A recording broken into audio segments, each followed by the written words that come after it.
Welcome to our channel. Today we how to increase interactive lessons with Babbel step by step clearly.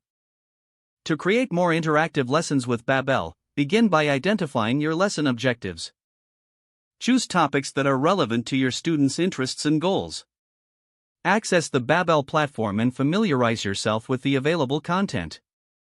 Select a lesson that aligns with your chosen topic and objectives. Break the lesson into key segments for better focus. Incorporate multimedia elements such as images, videos, and audio to enhance engagement. Encourage students to participate by asking open-ended questions related to the lesson.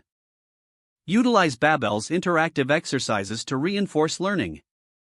Incorporate group activities, allowing students to collaborate on tasks.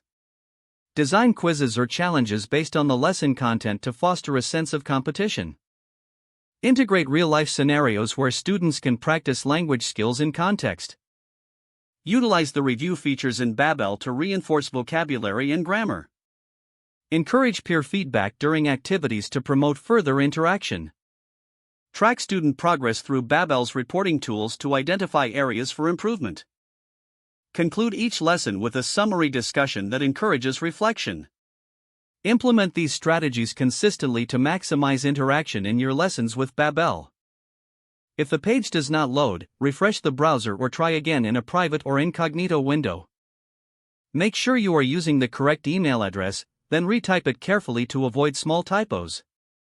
If your password is not accepted, use the reset option and create a new strong password you can remember.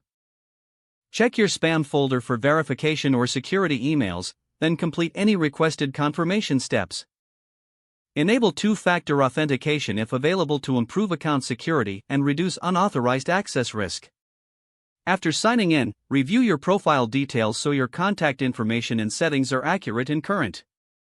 If you see an error message, note it down and try again after restarting your device and internet connection. Log out when you finish, especially on shared. If the page does not load, refresh the browser or try again in a private or incognito window. Make sure you are using the correct email address, then retype it carefully to avoid small typos. If your password is not accepted, use the reset option and create a new strong password you can remember. Check your spam folder for verification or security emails, then complete any requested confirmation steps. Don't forget to like this video and subscribe to our channel for more step-by-step tech guides.